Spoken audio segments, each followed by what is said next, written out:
So status provides trust, and trust in any kind of selling process is important, right? But then showing someone that you're an expert provides certainty.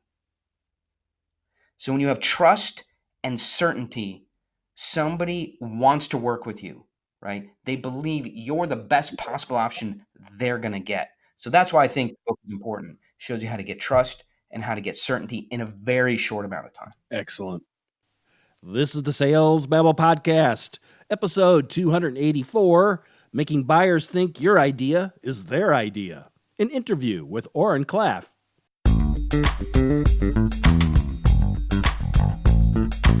Welcome to Sales Babble, the podcast that shares selling secrets for non-sellers. And now your host, Pat Helmers. Hello, Sales Babblers. This is Pat Helmers, and welcome to Sales Babble, where we believe anyone can become great at sales as long as they have a helpful mindset and the ability to genuinely listen. Today, I'm very excited to introduce Arent Claff. He's the author of a new book that just came out here in August called Flip the Script, Getting People to Think Your Idea is Their Idea. Arent shares his philosophy on how to control the sale. He believes that things aren't sold, they're only bought. The task is to get buyers to think that buying your product is their idea. This is the thing. You can't tell buyers what to do. Instead, allow them to come to their own conclusions. Arent's got a great message here, so with no further ado, let's get to it.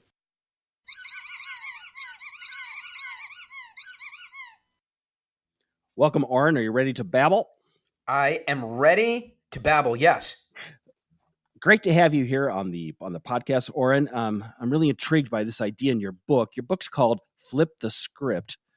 And the first thing that you start off with in the book is that things aren't sold, they're bought. Isn't that saying the same thing, but kind of like dependent on the point of view? Yeah, words.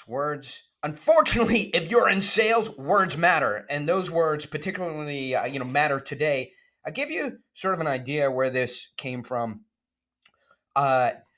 Today, buyers are so in control of the process. So before, previously in the last 10, 15 years, because of the internet, they had information and they were good at buying. They became better. They felt like they were in control. But you, the seller, were still ultimately, if you worked hard, still in control of the sales process.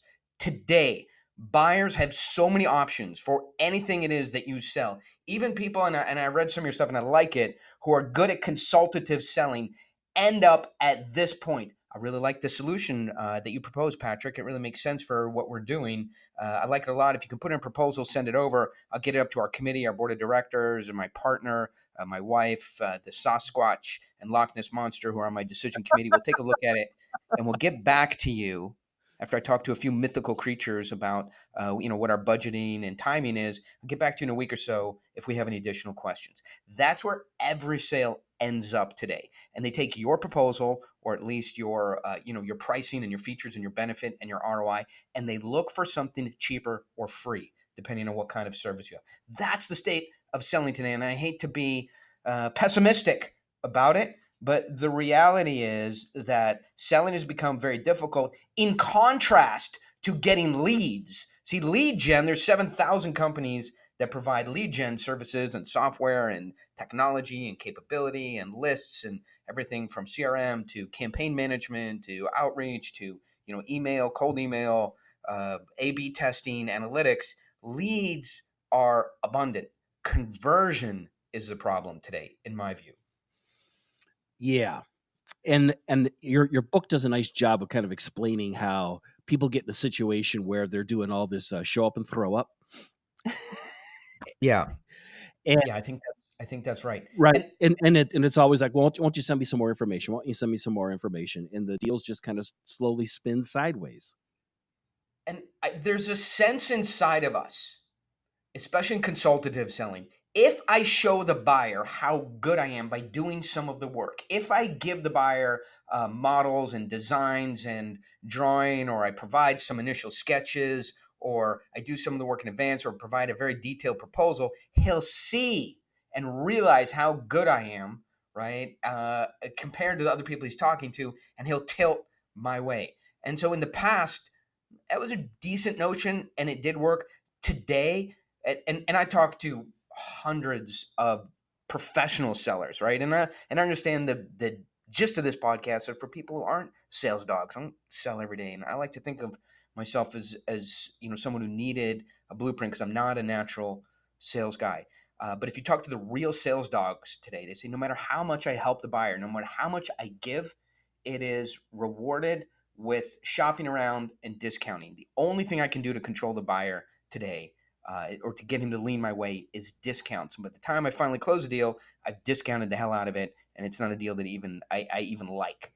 So these are the problems until the buyer goes, you know what? I love this. This is a great idea. I love the way you do things. I'm really excited about this. And it comes up inside of him without any pushing, without any discounting, without any proposal, without him driving the process and asking for things. When he goes, you know what?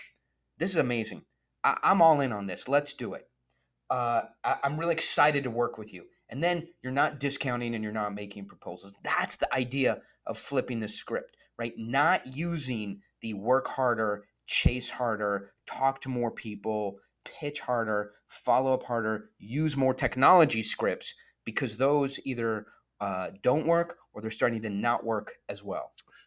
Cool. So now we're getting at the point in the interview where I really wanted to dig into this. Is like, so how can we control this conversation so that we can get the buyer to say that, to have that experience, and to have that kind of curiosity and say, yeah, I want to do this. Yeah, I think the whole reason Flip the Script exists, right, is that it lays out a process that, and not to be mean, but Joe Bag of Donuts is sort of the term I use. Like, average, my mom, right? My wife. It's my first day in sales. I'm an executive. I'm a very seasoned executive, but I'm not a sales dog. I'm an engineer. I don't like selling. I don't like the feeling of chasing people around for a deal. Anybody who just doesn't want to read those old, ancient sales scripts, 99 ways to close, how to master the art of selling, all that stuff. So if that stuff makes you feel cheesy, and you just you don't want to do it, you don't want to say, hey, so if I could get you the price that you're interested in, do you think we'd have a deal today? If you never vision those words coming out of your mouth, right, then this book is really for you. And it takes you through the process of, first of all, understanding what needs to happen in the buyer. The buyer needs to come up with the idea, even though you're feeding it. It needs to trigger in him that he wants to go forward with you. I can tell you quick, and the origination of the book is that I do this every day now. Like, I don't have a close. People say to me, "Hey, Oren, what's your best close?" You write a lot on sales. You got 5,000 people in a course on sales, negotiation, business development. What's your best close? Teach it to me. I go, well, my best close is I don't have a close, right? Looks like we're out of time, and let's decide if our circles overlap and if we're moving forward, or we're just going to put each other's name in the Rolodex, for something potential in the future. That's the only close I know, right? Because the buyer has got to, here's a good example. Guy comes in not long ago to our conference room. We pitch him. My business is really high stakes, right? So we pitch, and might be $1 million, $2 million, $5 million deal. So the deals are important. And so we pitch the guy on doing a project for him. He leaves, goes to his car. Like everyone, we're in our conference room going, what do we do well? What do we do right? How do we need to change the presentation? And sure enough, the door dings and he comes back in, right, after being gone for a minute or two. And that's never good, of course, right? Because it means they went to their car, opened the glove box, got a gun out, and came back in. Not necessarily. Not necessarily, but it's just kind of weird when people leave, and unless they go, hey, I forgot my computer charger. So he comes back in the conference room and he goes, I really like the stuff you said. Here. He takes out a check and he writes us a check, right? For a lot. Call it $50,000. We don't have anything that costs $50,000. Like, it's just a random amount. He goes, this should get us started. Let's get on a call Monday and keep things going. That is the kind of sale that we do over and over again. So it's not a coincidence. People go, you know what? I'm ready to start. What's the next step? Can you send me over an agreement? I get it signed if we can start on Monday. So that is inception. That is the notion from the buyer that they want to move forward with you that boils up within them. I talk about this a little bit in the book. I don't know if you read this, but this is not some fantasy or science fiction. This happens to you if you have ever watched a show like Criminal Minds or what are some of the police procedurals, SVU, Special Victims Unit, and all those shows. If you watch any episode of Criminal Minds, you get to a point in the show where you go, I know who did it. Oh my God, I've outsmarted the writers, I've outsmarted the director, I've outsmarted everybody else in the room, and the actors. I know who committed the crime, right? And you feel incredible as that realization wells up, and you didn't do logic, you didn't draw lines, you didn't have a chart with red yarn and photographs and everything. You didn't actually solve it. It just came to you, right? You didn't really sit down to solve the problem. You just knew. That is intended to happen, okay? The writers and the producers are meant for you to feel that way at minute 41 or minute 42 or whatever. The smartest person in the world, that you figured it out, right? And they feeding you the clues the whole time. So, that's what Flip the Script is about, is feeding the buyer information in a certain way. So a couple things happen inside of him. So what are some examples of this? Like, let's try to make this more. Let's try to make this more concrete. Sure. What kinds of things I'm going to use your language here. Are you feeding the prospect that would get them to think in their mind, yeah, this is something I should pull the trigger on? Yeah, absolutely. Number one, you should be feeding him information that you are an insider in his business, an industry insider. So give me an example, Patrick, of some of the companies you deal with, or, a sales situation, just so, we're aligned on the kinds of things we're talking about. Yeah, let's just pick one that I've been working with most recently, is like IT managed services providers. Sure. Oh, this is perfect. Okay. So we produce a lot of video, and we're looking for a video SaaS software solution, right? So there's a company that provides it, whatever, videoxio.com, and I get online and I'm talking to their sales rep, right? And we're having trouble uploading video to Instagram and Facebook it's very technical, right? And the sales rep goes, or the sales technician goes, yeah, we do that, no problem. Yeah, Hootsuite is not a problem. Oh, we upload video just fine. We can do it in different sizes. I've heard all that before, okay, from people inside, from consultants, and I still don't have a solution, right? So he's signaling to me that he's a bit of an outsider. He's a sales rep, or he's new there. He doesn't really know this stuff. His job is to sell me the software, but he doesn't really know it, right? And so I go, hey, listen, you got to move me up to somebody who knows a sales engineer, or somebody in management, because I got to talk to somebody who knows what they're doing, right? A decent sized company texts me back in the little, sales chat box. I'm the founder. Okay. So what he was doing was missing the opportunity to signal to me that he's a video encoding insider, right? And he framed himself as an outsider. All he had to do was say, yeah, the key problem with uploading to Instagram and Facebook and LinkedIn from the same Hootsuite is getting the 60 hertz cycle to look like an 80 hertz and 100 megahertz, and stop the video at 59.9 seconds, right? Just a quick signal. I'm an insider. Once you signal to someone that you're an insider, you're talking to the buyer in the language of his problem, the way he talks to his wife, his partner, himself, other, his friends. So that's key, is having the same status and being in alignment around the problem with language with the buyer. And they go, you're an insider. So the book shows you, so that's a perfect example of a really critical first step, is to be an insider of that particular kind of problem. So the second thing is really to signal. I think it's so important to signal to a buyer. And this, I buy a lot of stuff. We buy $100,000 of stuff here, a month for the studio, and of software and technology and God knows what, right? And it's so important that somebody not tell me, but show me they're an expert in my problem.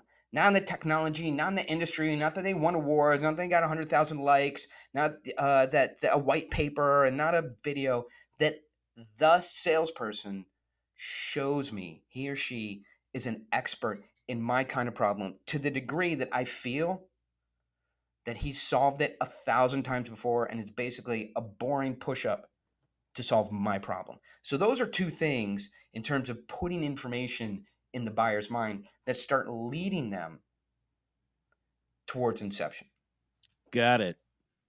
Isn't this similar, though, in some regards to like the challenger sale, where you're supposed to show that you know more about the business than they know, and then somehow, and then you challenge them on their beliefs that things can't get any better. I think the challenge, and Matt Dixon, who wrote the Challenger Sale, blurbed or gave a credit reference that's on Flip the Script. He hasn't done another reference in 4 years, so he really loved this material. Yeah. So Matt Dixon and I are aligned. I think you'll find the Challenger Sale, and maybe where we divert a little bit, is really for sales professionals, and this is for somebody who can read this book and do this stuff tomorrow, a mechanic, right? I'll give you an example. How are we doing for time? Oh, this is handy time. So, what kind of car are you driving around there, if you don't mind? Are you a car guy? No, I'm not a car guy. You're not. I have I drive a Honda CRV, which I don't like. I only bought it by Honda CRV. I Okay, don't like. but that's a pretty new car. Was it 2-3 years old? It's a 2018. Yeah, 2018. Okay, so it starts making a noise. It shouldn't, but it starts making a noise, right? You're not near the dealer. Maybe you're on, traveling in a city. You're not. But you got to have this noise looked at. So you go to a garage, right? Take the CRV in, and they go, yeah, I can hear a little bit of whine there and a clunking. That's definitely not right. Once you leave it here, it's $200. We'll take a look at it. We'll call you once we figure out what it is, and if you decide to have it fixed here, we'll credit the $200 towards the repair, right? And you go, I don't have a ton of certainty that my problem is going to get solved here. This sounds like something I could get into and never get out of with any money left. So you go, let me just check one more place. Sounds good. Appreciate the proposal. I got to check with the Sasquatch. Right. Right. Right. Board of directors. Right. We have a board of directors meeting every Monday morning on car repair.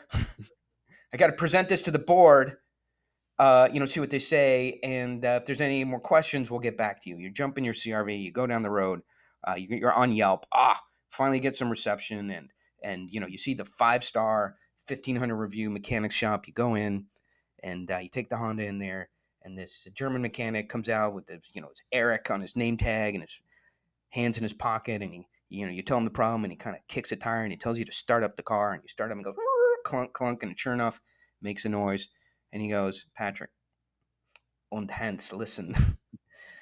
This is the fan belt. This is the 2375-701. Because of the fire at Fukushima, they stopped making it in the Fukushima factory, and it was moved to Yokohama for a year of production, but they didn't really correctly move the 17503 compressor, which hooks to the fan belt. And also, you see the throwout bearing will cause a little bit of leakage here. You see this oil drop? That's from the same problem. Look, I've done 100 of these a month, right? We keep the 1501 fan belt, the 17303 throwout bearing, and the replacement fluid in stock because we see this so often. If you leave it here, we'll have it done by the end of the day. Come pick it up at 5:30. It's $600. Well, two things come to mind here. One, he's my guy, right? The second thing is, damn, you're good at that. I'm a car guy. There's a lot of cars in this book. If you like cars, you'll hear about them. But I've told that story before, as you can imagine, and there isn't a single person that hasn't just said, done, I'm in, right? But that mechanic didn't go, I'm the best mechanic, look at my Yelp, we really know this problem, this is something we definitely can fix, we'll take a look at it, right? He shows that it's almost boring to solve this problem, okay? So, and if you're familiar with my first book, Pitch Anything, I think one place that we divert a little bit is, especially today, this consultative selling. You can end up really helping somebody out, right? In terms of getting the exact right kind of birthday cake, the exact right kind of HVAC system, the exact kind of accounting or software or tax strategy or whatever it is you sell. And your reward for being consultative, leading them in the perfect direction, showing them a new area of inquiry or solution that they weren't aware of. And your reward for doing all that can be the following: thanks. We got And it covered. We appreciate your help. and then hopefully they can milk a proposal out of you, show the proposal around. And there isn't. I deal with I've trained 80,000 salespeople. I deal with this very frequently. This is basically how it works today. I give you. And it's the internet has gamified the buying process. That's why I say things are bought, not sold. I'll give you a quick example. And so you're not a car guy. What kind of guy are you? What do you do? Oh my goodness. What Sales Babble what don't podcast. I do? Anything else? I golf. Golf. Okay. Running? Any running or performance sports? Cycling, bicycling. Bicycling. Okay. So, and what kind of mileage are you doing on the bicycling? This year has not been so good, but from year to year, it could be as much as 1,000 miles a year. Okay, that's good. That's real miles. So I picked up my cycling and running quite a bit, and I think I'm much older than you. I think I'm 5 times older than you. So, as you can hear in my voice, starting the downward sink on the other side. But anyway, so I picked up my miles of it, and my legs it's hard on my legs. I diet and thing, but you need these things called Normatec. Do you know what these are? Never heard of it. Okay, check it out. They're amazing. It's these compression pants, right? You slip your legs in them, and air comes in, and they cycle through a whole compression cycle. And you have to have them if you're really, a performance athlete or you're older. And so it does this very, very high compression on your legs. So I go to normatech.com. This is the way things happen today.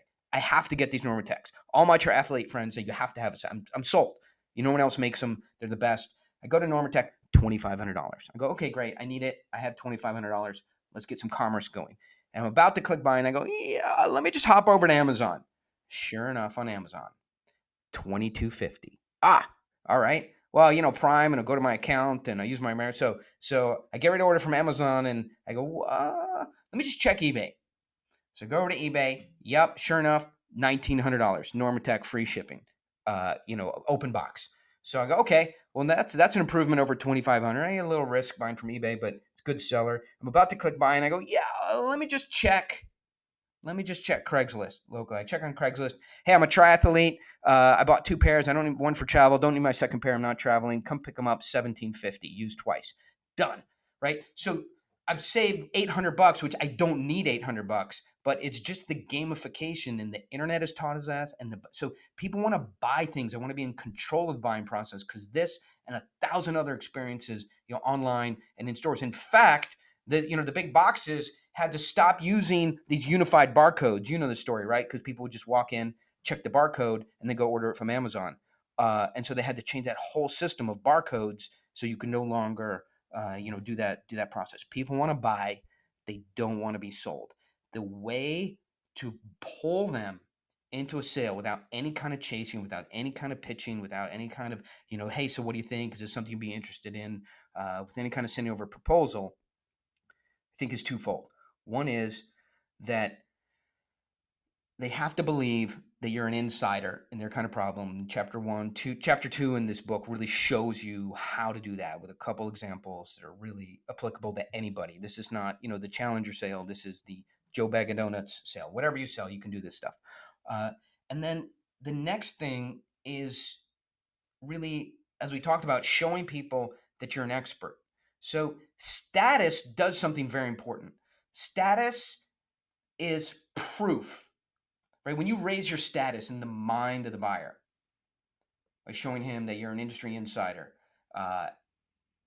it provides a sense of proof that you're for real, that other people trust you, right? And it provides trust.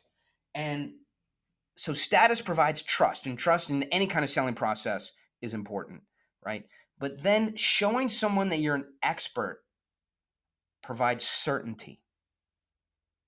So when you have trust and certainty, somebody wants to work with you, right? They believe you're the best possible option they're going to get. So that's why I think the book is important. It shows you how to get trust and how to get certainty in a very short amount of time. Excellent. Oren, how can people find you online? Yeah, so it's not hard. I think half the internet is about Oren Klaff. Just type in O, and the autofill will just type in everything else. I think if you go over to my main site, pitchanything.com. Pitchanything.com. If you want, I have a very short running contest. For somebody who knows Pitch Anything and knows me and is really flipping out for Flip the Script. If they go over to Flip the Script Official, I'm running a short contest where my real fans, there's 90,000 people out there who are really engaged with this process and topic, are entering. I'm going to fly one person out to come spend a half day with me. So I'm going to pay for the flight, and I'm going to put them up on the beach here in Southern California. I'm going to spend some time in the conference room really talking about their business and their sales problems. So that's at Flip the Script Official. Yep. Well, Arn, thank you very much for visiting us here and babbling with us here on Sales Babble. This has been a lot of fun.